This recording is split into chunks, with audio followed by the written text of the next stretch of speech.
सुप्रभात बच्चों, विज्ञान की इस कक्षा में आपका फिर से स्वागत है।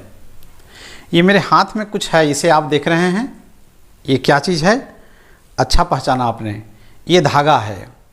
और धागा ये किस चीज़ से बना है? देखिए, इसमें पतले पतले तंतुनुमा रचनाएं हैं। इन तंतुनुमा रचनाओं को रेशा कहते हैं। आप इसे भी देखिए, ज़रूर देखे होंगे आप। ये जूट है और जूट जो है पौधा है और पौधा से रेशा प्राप्त करके जूट के धागे बनाए जाते हैं। ये सब जो है पतले पतले रेशे हैं। इसी तरह से आपने ये तो ज़रूर देखा होगा, आप निश्चित रूप से इसे पहचानेंगे और कहेंगे कि ये मफलर है। मफलर किसी से बना है? ऊन के रेशों से बना है। ये पतले पतले धागे आपको दिखाई पड़ रहे हैं, ये रेशा हैं। रेशा किसे कहते हैं? आइए देखते हैं। प्राकृतिक या कृत्रिम पदार्थों से बने पतले तंतु को रेशा कहते हैं। ये प्राकृतिक, जैसे हम लोगों ने जूट देखा वो प्राकृतिक है, कॉटन देखा, सूती देखा वो प्राकृतिक है, ऊन जो भेड़ों से प्राप्त होते हैं प्राकृतिक हैं। लेकिन कृत्रिम रेशा भी होते हैं, जैसे नायलॉन है, पॉलिएस्टर है। इन सब के बारे में अलग अलग कक्षाओं में हम लोग पढ़ेंगे। तो रेशा कहाँ कहाँ से प्राप्त होते हैं? पौधों से प्राप्त रेशा को पौध रेशा या प्लांट फाइबर, जैसे सेमल है, कपास है, जूट है, तथा जंतुओं से प्राप्त रेशा को जांतव रेशा या एनिमल फाइबर, जैसे ऊन है, रेशम है, कहते हैं। हम लोग इस कक्षा में जांतव रेशा के बारे में चर्चा करेंगे, जो हमें जंतुओं से प्राप्त होते हैं। तो जांतव रेशा कौन कौन है? ऊन है और रेशम है। ऊन भेड़ से, ऊंट से, याक से और पहाड़ी बकरी के बाल से प्राप्त होते हैं, जबकि रेशम के कीट के कोकून से प्राप्त होते हैं। रेशम के बारे में हम लोग बाद में चर्चा करेंगे। हम लोग सबसे पहले चर्चा करेंगे ऊन पर। ऊन का मुख्य स्रोत तो भेड़ ही हम लोग जानते हैं, लेकिन इसमें पढ़ेंगे कि अन्य जंतुओं के बालों से भी ऊन प्राप्त किए जाते हैं। पहले आते हैं भेड़ पर। भेड़ की त्वचा पर दो प्रकार के बाल होते हैं, दाढ़ी के मोटे और रूखे बाल तथा त्वचा के निकट के महीन और कोमल बाल। वास्तव में महीन और कोमल बाल से ही ऊन के रेशे प्राप्त होते हैं। कुछ भेड़ों की प्रजाति ऐसी होती है जिनके शरीर में केवल कोमल और महीन रेशे पाए जाते हैं। इन प्रजातियों का प्रजनन विशेष तरीके से किया जाता है, जिससे कि आने वाली जो पीढ़ी होती है उनके शरीर में केवल कोमल बाल प्राप्त होते हैं। इस प्रकार के प्रजनन को वर्णात्मक प्रजनन या सेलेक्टिव ब्रीडिंग कहते हैं। जीवों में इस प्रकार प्रजनन करना कि नए जीव में विशेष गुण हो, इस क्रिया को सेलेक्टिव ब्रीडिंग या वर्णात्मक प्रजनन कहते हैं। वर्णात्मक प्रजनन के बारे में विस्तार से प्रजनन की कक्षा में आप पढ़ेंगे कि वर्णात्मक प्रजनन क्या है। आइए देखते हैं कि उत्तम नस्ल के जो भेड़ें हैं उनसे किस प्रकार के ऊन प्राप्त किए जाते हैं और वे ऊन कहाँ कहाँ प्राप्त होते हैं, किन राज्यों से हमें उस प्रकार की नस्ल के भेड़ मिलते हैं। तो ऊन उत्पन्न करने वाले भेड़ों के नस्ल, एक नस्ल का नाम है लोही। इसका ऊन उत्तम कोटि का होता है और इनसे ऊनी कपड़े जो बनते हैं बहुत ही मुलायम होते हैं। ये राजस्थान और पंजाब में इस प्रकार के नस्लें पाई जाती हैं। एक नस्ल है भेड़ का रामपुर बुशायर। इसका ऊन भूरा रंग का होता है, भूरी ऊन कहते हैं इनको। ये उत्तर प्रदेश और हिमाचल प्रदेश में पाई जाते हैं ये नस्लें। एक नस्ल जिसका नाम है नाली, इनसे जो ऊन प्राप्त होते हैं वो दरी के ऊन प्राप्त होते हैं और ये नस्लें राजस्थान, हरियाणा और पंजाब में पाए जाते हैं। एक नस्ल है बाखरवाल। इनसे जो ऊन प्राप्त होते हैं उनसे शॉल बनाए जाते हैं। ये जम्मू कश्मीर में पाए जाते हैं। एक नस्ल है पाटनबाड़ी। इससे हौजरी के ऊन प्राप्त होते हैं।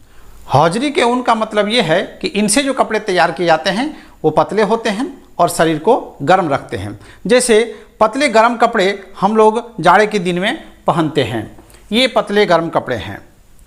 इस प्रकार के कपड़े जरूर आप पहने होंगे। तो इस प्रकार के ऊन को हौजरी का ऊन कहा जाता है। ऊन देने वाले जीवों में केवल भेड़ ही नहीं है, कई और जंतु हैं जिनसे हमें ऊन प्राप्त होते हैं। जैसे याक है, इनका ऊन काफ़ी मोटा होता है। ये तिब्बत और लद्दाख में पाए जाते हैं। एक अंगोरा बकरी है जो जम्मू और कश्मीर में पाई जाती है। इसके ऊन को अंगोरा ऊन कहते हैं और इसका ऊन जो होता है काफ़ी मुलायम होता है और इस ऊन से शॉल बनाए जाते हैं जिसको हम पश्मीना शॉल कहते हैं। इसके अलावा ऊंट, लामा, एल्पैका से भी ऊन प्राप्त किए जाते हैं। लामा और एल्पैका वास्तव में दक्षिण अमेरिका में पाए जाते हैं और ऊंट राजस्थान में मिलते हैं और मरुस्थलीय भागों में पाए जाते हैं, ये आप जानते हैं। वास्तव में इन जीवों के शरीर में जो ऊन होते हैं, जो रेशे होते हैं, तो उनके बीच में वायु होती है और वायु ऊष्मा की कुचालक होती है जिससे इनका शरीर गर्म रहता है और ये ज़्यादातर ठंडे प्रदेशों में पाए जाते हैं।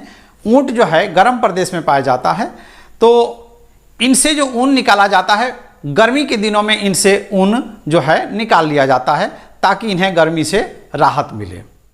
तो भेड़ का पालन कैसे किया जाता है, आइए देखते हैं। भेड़ पालन। भेड़ वास्तव में शाकाहारी होते हैं। ये क्या खाते हैं? इनका जो चारा है मुख्य रूप से घास है, पत्ती है, दालें हैं, मक्का है, ज्वार है और खली है। खली का मतलब बीज से तेल निकालने के बाद बचा हुआ पदार्थ को खली कहते हैं। मुख्य रूप से यही सब चीज़ें भेड़ खाते हैं।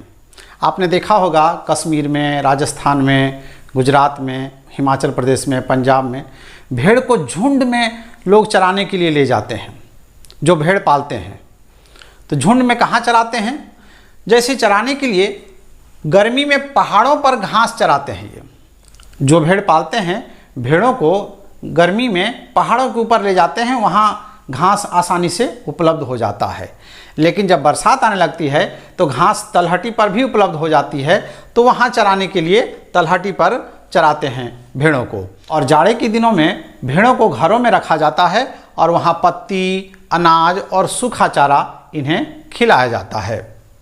इस दौरान भेड़ों के शरीर में बाल बड़े बड़े हो जाते हैं। तो बाल जब बड़े बड़े हो जाते हैं तब भेड़ों के शरीर से उन बालों को काट कर अलग कर दिया जाता है। काटने की प्रक्रिया मशीन से भी होती है और कैंची से भी की जाती है। तो जब भेड़ों के शरीर से बालों को काटा जाता है तो काटते समय उनके ऊपर की त्वचा का एक पतला परत भी निकाल दिया जाता है। वास्तव में वो जो पतला परत होता है वो मृत कोशिकाएं उनमें होती हैं, इसलिए भेड़ों को तकलीफ नहीं होती है। तो इस प्रक्रिया को ऊन कटाई या सियरिंग कहते हैं। यानी भेड़ों के शरीर से पतली त्वचा के साथ जो बाल को अलग कर दिया जाता है, इस प्रक्रिया को ऊन कटाई कहा जाता है। और निश्चित रूप से उन बालों में, चूँकि घने होते हैं बाल, उनमें गंदगी भी होगी, उनमें जुएँ भी हो सकते हैं। तो कटाई करने के बाद उन बालों को एक टंकी में डाला जाता है और जहाँ इन्हें अच्छी तरह से धोया जाता है। इस धोने की प्रक्रिया को अभिमार्जन या मंजाई कहते हैं। यानी पहले ऊन को काटा जाता है, उनके शरीर से निकाला जाता है और फिर उनको धोया जाता है। मंजाई के पश्चात ऊन में जो रेशे होते हैं, कुछ लंबे लंबे होते हैं, कुछ छोटे छोटे होते हैं। इन रेशों को अलग अलग किया जाता है। इस प्रक्रिया को छटाई या सॉर्टिंग कहते हैं। तो जो छोटे छोटे बाल होते हैं उन्हें बर कहा जाता है। आइए आपको एक स्वेटर में बर दिखाते हैं। आप इस स्वेटर को ध्यान से देखिए। इसके ऊपरी परत में बहुत छोटे छोटे रोएं उगाए हैं। इन्हीं रोयों को बर कहा जाता है। इससे इसका लुक जो है अच्छा नहीं लगता है। तो इन्हीं बर को मंजाई के बाद अलग कर दिया जाता है। अब छटाई के पश्चात रेशों को धोया जाता है और सुखाया जाता है। इस प्रक्रिया को धोना और सुखाना कहते हैं, जिसमें बर को अलग कर दिया जाता है और फिर रेशों को धो करके सुखा दिया जाता है। इसके पश्चात इनकी रंगाई होती है। वास्तव में ऊन जो होते हैं उजले रंग के होते हैं, भूरे रंग के होते हैं, काले रंग के होते हैं। तो अलग अलग किस्म के रंग इनमें चढ़ाए जाते हैं। इस प्रक्रिया को रंगाई कहते हैं। और रंगाई के पश्चात उन रेशों को सीधा किया जाता है, सुलझाया जाता है और फिर धागा बनाया जाता है। और धागा बनाने के बाद इनको लपेटा जाता है। इस प्रक्रिया को रीलिंग कहते हैं। और धागा लपेटने के पश्चात इनसे ऊनी वस्त्र जैसे स्वेटर है तैयार किए जाते हैं। हम सभी जानते हैं कि सिक्के के दो पहलू होते हैं, लाभ है तो कुछ न कुछ कहीं न कहीं हानि भी हो जाती है। ऊन उद्योग में जुड़े लोग ऊन से जीविकोपार्जन करते हैं, भेड़ पालते हैं, ऊन उत्पादन करते हैं और उनका जीविका उससे चलता है। लेकिन ऊन उद्योग के कुछ जोखिम भी हैं। जो लोग छटाई के काम में लगे रहते हैं ऊन का, उन्हें एंथ्रेक्स नामक जीवाणु का संक्रमण होने का खतरा बहुत अधिक रहता है। इससे एक रक्त रोग हो जाता है जिसे सॉटर्स रोग कहते हैं। वैसे तो किसी न किसी व्यवसाय से जुड़े लोगों में व्यवसाय से संबंधित रोग हो जाते हैं। जैसे पत्थर के खदान में काम करने वाले लोगों को एक बीमारी हो जाती है पत्थर के डस्ट से, जिनको सिलिकॉसिस कहते हैं। कोयला उद्योग में जुड़े लोग कोल डस्ट से जिस बीमारी से ग्रसित हो जाते हैं उसे न्यूमोकोनियोसिस कहा जाता है। उसी तरह से ऊन उद्योग में भी एक रोग होता है जिसको सॉटर्स कहते हैं, एंथ्रेक्स नामक जीवाणु से ये हो जाता है। तो व्यवसाय से जो रोग उत्पन्न होते हैं उन रोगों को व्यावसायिक रोग कहा जाता है। लेकिन हाँ, इसका इलाज है और हमें सावधानी बरतनी है। किसी भी कार्य को करते समय सावधानी बरतेंगे तो हमें संक्रमण का खतरा कम होगा। जैसे डस्ट से रिलेटेड कार्य अगर हम कर रहे हैं तो हमारे चेहरे पर मास्क लगा हुआ होना चाहिए ताकि डस्ट हमारे नाक में मुंह में न जाए। और आज की तारीख में मास्क लगाना बहुत ही ज़रूरी है कि हम कोविड-19 के संक्रमण के दौर से भी गुजर रहे हैं। तो बचाव ही सबसे बड़ा उपाय है। उम्मीद है आपको ये जानकारी अच्छी लगी होगी। अगले क्लास में हम लोग रेशम कैसे प्राप्त करते हैं इसके बारे में जानकारी हासिल करेंगे। बहुत बहुत धन्यवाद।